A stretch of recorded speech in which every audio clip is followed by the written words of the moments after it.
Hello, this is a video of a talk that I gave at the meeting of Econophysics and Financial Economics. I am Leônidas Sandoval Jr. and here is the topic. It's complex eigenvectors and asymmetric networks of assets. First of all, I'll start with the motivations for this research. I was attending the Econophysics colloquium in 2017 in Warsaw, Poland, when I talked with Professor Marcel Auslös, and he provoked me with the idea of what complex eigenvalues and eigenvectors mean in finance. So that's the topic of this talk. The introduction is like this.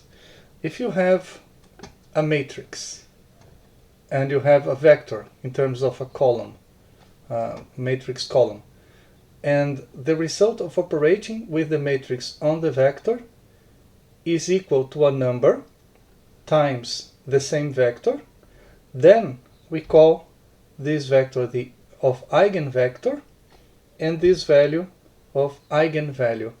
Eigen in German means self, back to itself. So it's a vector that goes to itself when operated by a matrix. We can write this in more general form like this. You have a matrix A times a vector V equals a number, lambda, times V. One solution for this problem would be V equals 0. This is what we call trivial solution.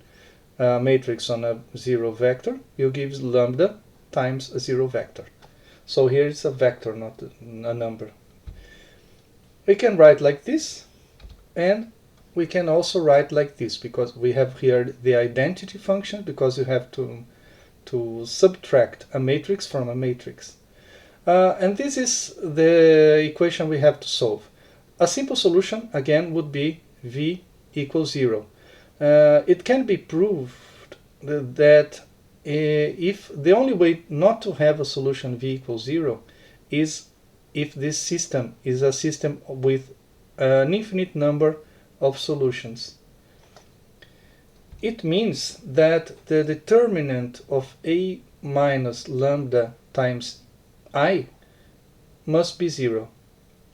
And this is the equation that we use in order to find the eigenvalues of this problem here. Here are two very simple examples applying to a symmetric and an asymmetric matrix. Here's the symmetric matrix. You have here the diagonal, and here's a symmetric term. Determinant of A minus lambda I equals 0, and you have 1 minus lambda here, because you have to subtract from the main diagonal. And the determinant will give an equation, which is a second order equation that can be solved. And then you have the first solution would be minus 1, and the second solution 3.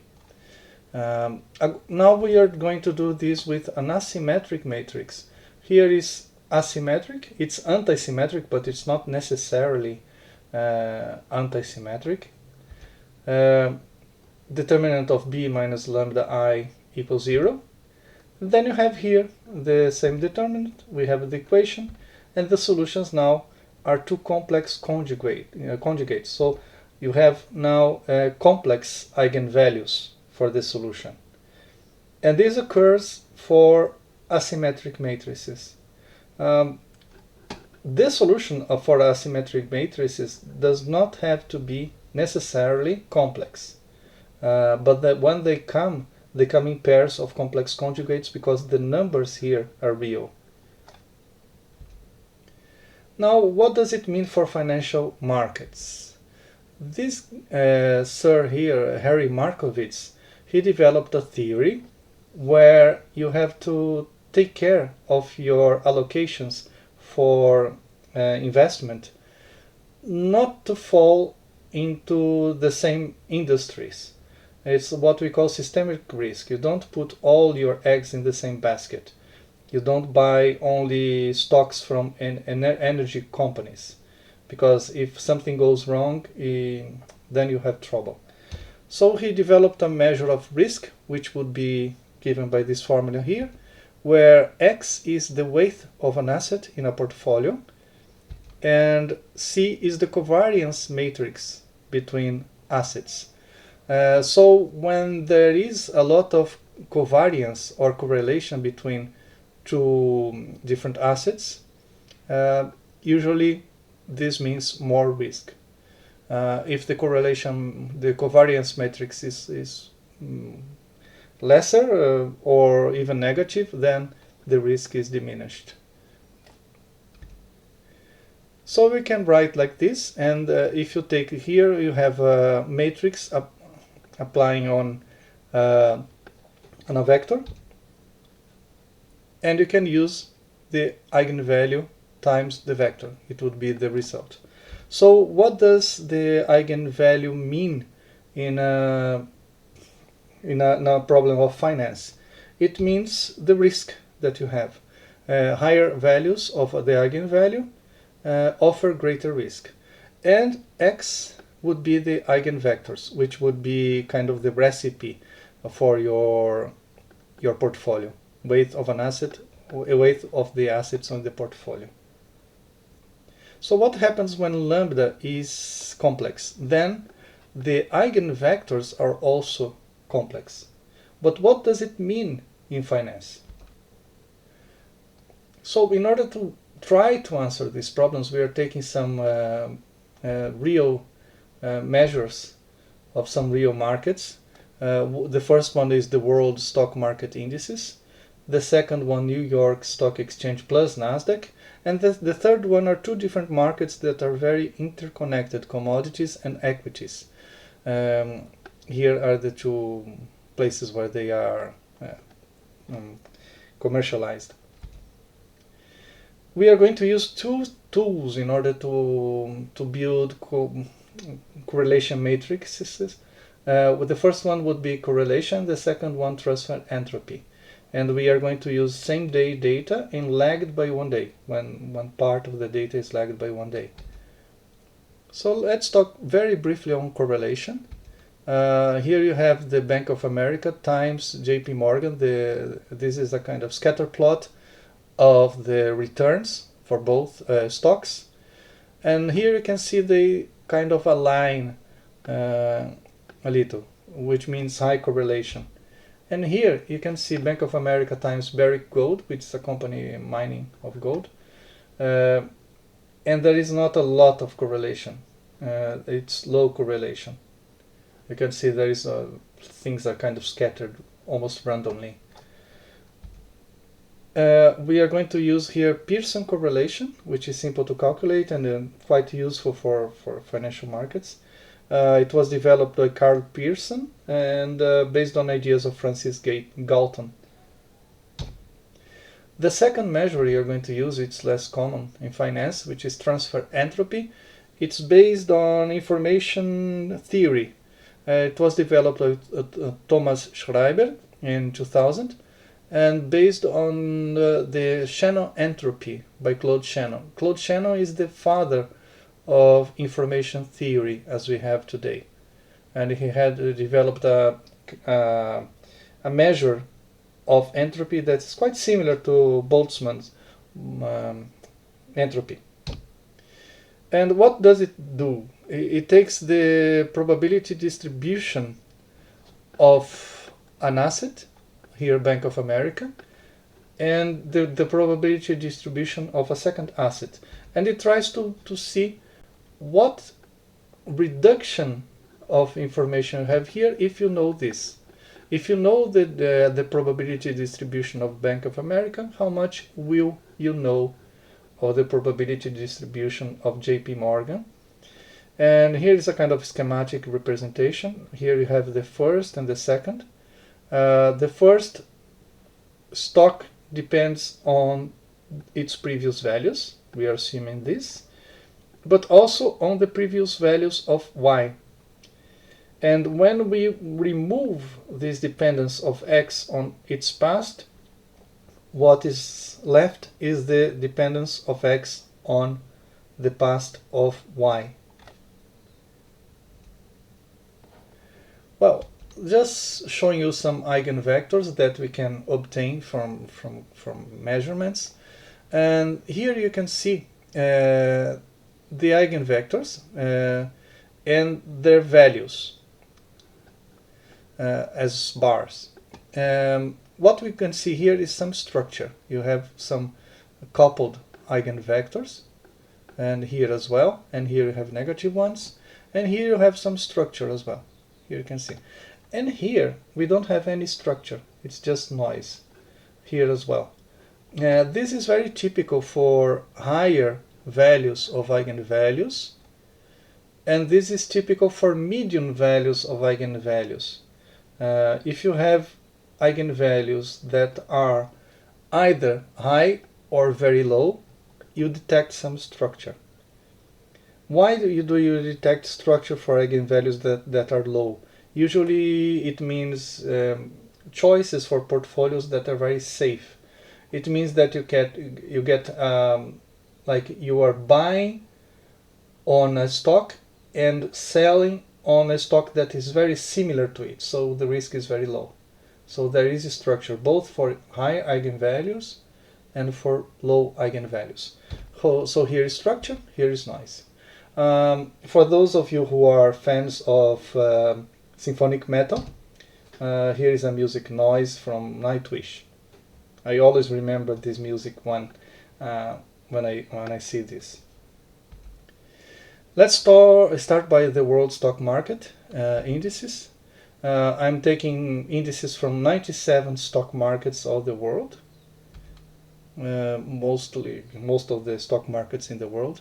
So here's the result for correlation for log returns. Here's a kind of heat map, which means that each one here is a stock, is an index, and here is another index. And here you have basically the indices from America, North and South America. Here is Jamaica, Bermuda, etc. When you have more correlation, it's brighter. When it's less correlation, it's darker. So you have a kind of a block of American ones. Here the ones from the islands are not very correlated. And here you have Europe, and then you have Eastern Europe here. And then we have some countries from the Middle East, and here it's Pacific Asia Pacific. We can build a map based on these results here, which is this map here. It's based on a distance measure that we can obtain from correlation. The first time it was used in finance was Rosario Montañez in 1999.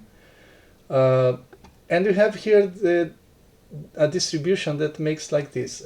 When there is a lot of correlation between the two stocks, two indices, they are closer together. When the correlation is small or even negative, they are farther apart. So you can see here what are the sectors. Here is basically Europe, so blue is Europe. And you have here the Eastern Europe plus Greece and some other countries like Israel, Turkey. Here you have a block of American indices, and here you have something for Asia Pacific. And here you have some Arab countries plus Africa.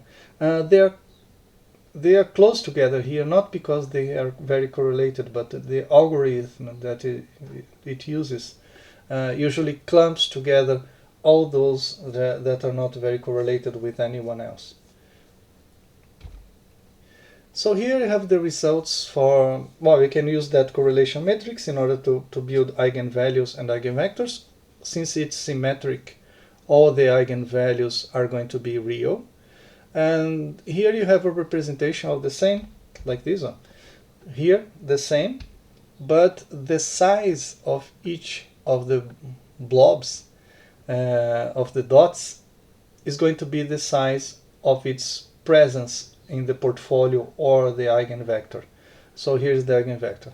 What we can see here that this one is stronger for European, American, and the Asia Pacific indices, very small for the other indices that are coupled together. And this means basically the market mode, which is how everyone behaves like everyone else. Yeah, you can see it's quite high. It's 20, about 21% of the total. And then you have the second eigenvalue, and it reveals, here you can see there are kind of clumps of positive and clumps of negative ones. It basically separates east from west. Here is west, here is east. And it's quite stronger for Europe and for Asia Pacific, and also a little bit here. Then we have the third eigenvalue, which is much lesser, no? And then you have some Asia Pacific and Arab countries detected here. So Asia Pacific would be here, Arab countries would be here. Fourth eigenvalue, much lower as well, but it definitely makes an American cluster here and European cluster here. Here you have, when eigenvalues become smaller, usually you lose some structure. You get something more like noise. But here you have some structure for Eastern European countries and some Arab countries as well. Here is mainly noise. You can see there is a kind of bigger value for some Eastern European countries, plus Cyprus, South Africa, Namibia. South Africa is always close to Namibia because Namibian stock market is very dependent on South Africa stock market. Many of the industries of South Africa are also negotiated in Namibia. Now we are going to an asymmetric matrix, which is the lagged correlation for log returns. So what we have here, you have the indices and the indices as well, but these are the indices one day before and indices the next day. So you can see the influence of the indices on the next day indices of the others. You can see here America influencing a little bit Europe, and mainly Asia Pacific, and Europe influencing Asia Pacific. So here is an asymmetric matrix. So we are going to have probably some eigenvalues that are complex. So asymmetric. So here you have the first eigenvalue is already complex. We separated the real part from the imaginary part. And here you can see there is clearly some structure for American indices and also a little bit of European indices. And the imaginary part is basically all negative. It's a kind of market mode for everyone. You can see here, everyone stays negative. So it's not quite noise, because if it would be noise, it would be one up, one down, everything, but everything is down or everything up. And we can see as well that there is the second eigenvalue would be the complex conjugate of this one. So it's a kind of market value, let's say. Here much lower, you have the third eigenvalue, which is just real, and you can see quite strong especially for the US and Mexico, and for some other countries as well. Well, here you can see the other eigenvalue, which is basically you can see the US and Mexico again, and here you have a little bit more for some countries of Africa in the imaginary part. But you can see we are approaching noise now very, very rapidly. So we are going now to what we call effective transfer entropy for log returns. I'll try to explain this a little. It means which indices are transferring information on the same day to the other indices. What we can see here from the brightest regions is that the Pacific Asia indices transfer some information for the American and the European indices. And you have some indices that also have some influence here. But basically you have on the same day, if you take the same day, you have Asia Pacific indices passing information to the other indices. It means the world goes around, and then you can see that we will see later when we take lagged stock indices that the American and European indices also send information, but to the next day of Asia Pacific. So here's the first eigenvalue, which is real. It's quite strong for Cyprus, Serbia, Bosnia, Herzegovina, Croatia, Slovenia, and Macedonia.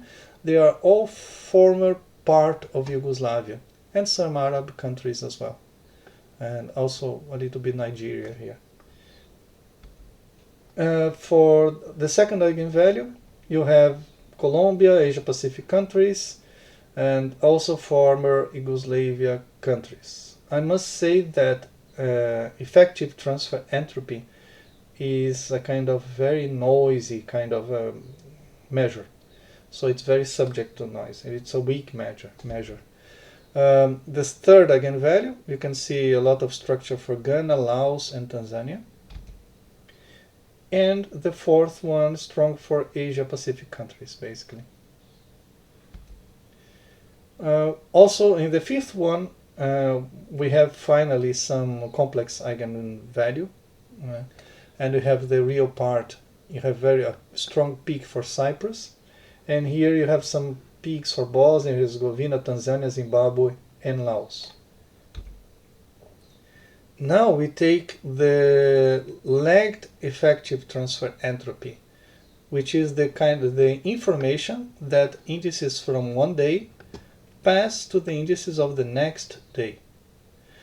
What we can see here is that the American indices pass information to themselves, and the European indices pass information to themselves as well, and also a little bit to Pacific Asia. It's remarkable that the similarity we have from lagged effective transfer entropy with the correlation matrix. They are very similar, and this is not symmetric necessarily, but it is very symmetric. And here you have the correlation. There is no reason for them to be correlated, because the formulas that I used here are very different from the formula that I have here. But here are the eigenvalues. The first eigenvalue is clearly strong for Western European countries. The second eigenvalue is strong for Pacific countries. Here the third one, very strong for Arab countries, and the fourth one for American countries. Now we are entering the region of noise. You have peaks for South Africa and Namibia, and here also the peaks of South Africa and Namibia, a little bit for some Eastern European countries. What are the conclusions that we can take from this block? First, the real part of the eigenvalues, they lead to eigenvectors that represent indices according to geography or time zones. There is not a lot of information in the imaginary part of the eigenvalues, except that one first eigenvalue of lagged correlation, which is a kind of market mode. Now we go to the second one. I hope you're not tired yet, but let me remember that it's a video. You can put me in the quick mode. Here's the New York Stock Exchange plus Nasdaq. We use 376 stocks of the New York Stock Exchange plus Nasdaq. We pass a filter on them. And here is the correlation matrix. And they are organized according to industry and sectors. Here is materials, industrials, technology, there is a cluster here, energy, you see a lot of correlation between them, utilities, financials, quite a cluster here for REITs, which are real estate investment trusts, and not a lot for communications, consumer staples, consumer discretionary, and healthcare. We now apply the mapping as well, and you can see the regions here. Here, particularly finance, utilities, energy, technology. And here is a kind of bundle of many of them, but they are kind of organized. It's a very efficient market, so sectors are very organized. So here, not to bore you too much, we are putting a lot of graphs on the same page. And you have the first eigenvalue, most of them are the same. So it's a kind of market mode, very strong for the US stock markets. Here is basically utilities, energy, and technology highlighted.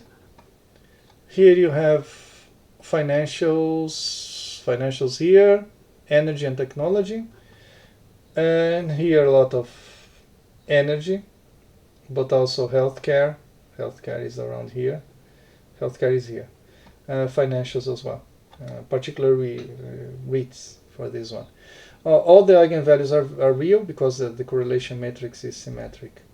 Here you have lambda 5, lambda 5, mainly utilities and technology, and here you have the other ones. Healthcare, consumer discretionary, here very strong for financial sector, and here quite strong for consumer discretionary. Now we go to the lagged correlation matrix of the whole data. So we take the stocks on one day, stocks to the next day, and you have here some black area, which means that financials do not correlate too much to financials of the next day. And you have the results here. Now the matrix is quite asymmetric, not too much. Can see that it's not very asymmetric. And you have here the first eigenvalue, mainly financials, utilities, consumer discretionary.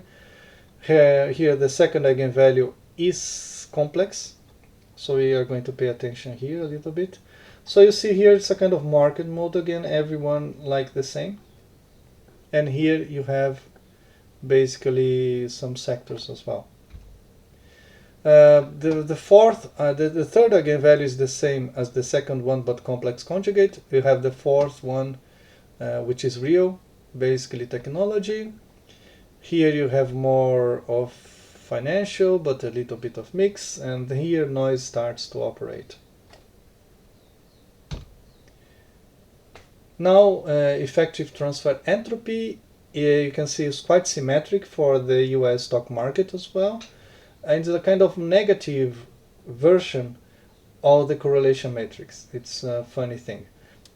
Stocks that are very correlated, it means that they move like the others. They are also very much, they send less information one to the other. Here are the results, consumer staples, utilities and financials. For the second eigenvector, basically finance, consumer staples as well. You can see a little bit of information here. Remember that effective transfer entropy is a kind of weak measure. It has low values.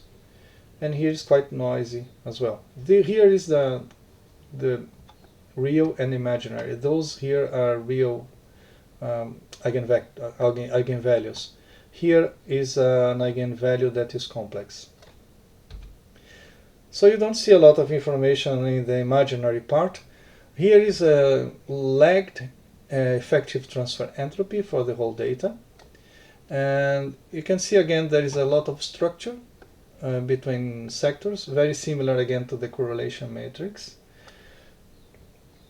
And very symmetric as well. So much that all the eigenvalues that we have, the first eigenvalues, are all real eigenvalues. Here's a kind of market mode. Here you can see a very strong peak for energy, strong peak for utilities. In truth, this is energy, this is utilities. Here strong for financial, especially REITs, real estate investment trusts. Again, financials, technology, and here you have a kind of mixture between industrials, healthcare, and consumer staples. And he is quite strong for consumer discretionary, but also strong for materials and industries. So you can see the industries appear in the lagged effective transfer entropy, even clearer than for correlation matrices. Conclusions for this block: real part of the eigenvalues are related to industries and sectors, and not much information, less information really, for the imaginary part of the eigenvalues. This is mainly due to the fact that all the matrices we obtained are quite symmetric.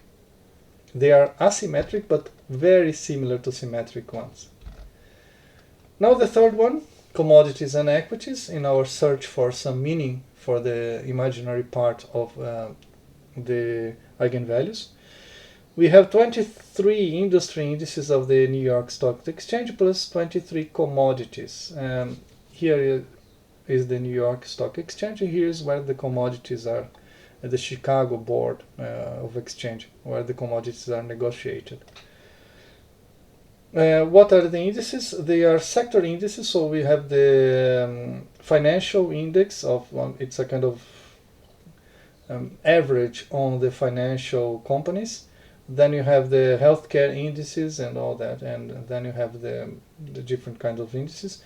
And the commodities are basically energy related, which is mainly oil, and the ones on metals, gold, silver, platinum, and the third one is agricultural, cocoa, coffee, rice, oats, and all that. Here is a map, a correlation map between them. You can see the equities market is very much correlated among itself, and the commodities not so much. Basically you have much of energy and the other ones, but it's a different kind of market, and they are not very correlated between themselves. Nevertheless, this matrix is symmetric from the part of the top to the bottom. Here is a kind of mapping that we can do, and in the map you can see clearly a clump here of the indices of the sectors. Here you have energy, commodities, agriculture commodities, and metals commodities. And here are the results for the eigenvalues. You can here you have mainly equities. The second eigenvalue mainly commodities. The third one, it highlights heating oil, crude oil and gas, and also the metals. And here is quite strong for wheat and corn. The fifth one is strong in cocoa and coffee, and here opposes natural gas to cotton. This happens when you have eigenvalues that are very small, so it means low value. So what it does is you buy natural gas and sell cotton. They behave kind of differently. They have a negative correlation between them. Here's the lagged correlation. You can see the equities of the day before very much influencing the commodities on the next day, but not the equities of the next day. And commodities, a little bit of influence on commodities on the next day, but not much influence on the equities of the next day. Here are the eigenvalues. Finally, you have again one that is imaginary. And you can see here there is a market mode for the real part, and for the imaginary part, finally we have some structure, because we have some positive ones here for commodities, and some here are the commodities, and here are the indices, and you have positive for one and negative for the other, so you kind of oppose them. So here there is a little bit of structure in the imaginary part. Here lambda 3 is real, and you have some strong peaks for some industries. Here is quite mixed already. I think noise starts to take over. a little bit stronger for equities. Here is a complex eigenvalue again, a real part and imaginary part.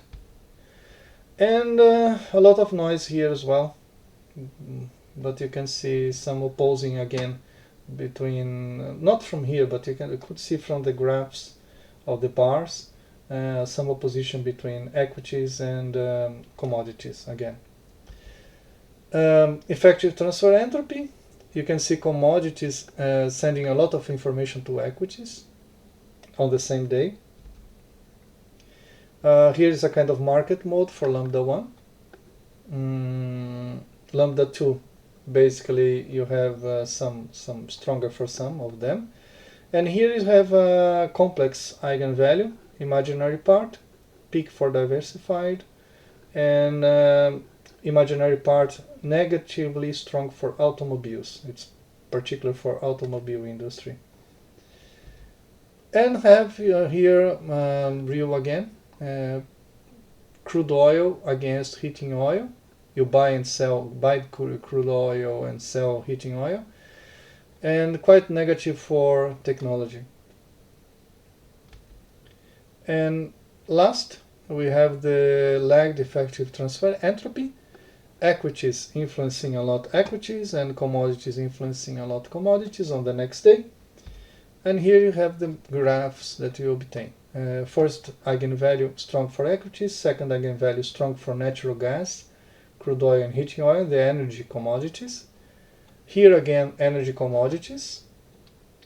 The fourth eigenvalue strong for metals, commodities.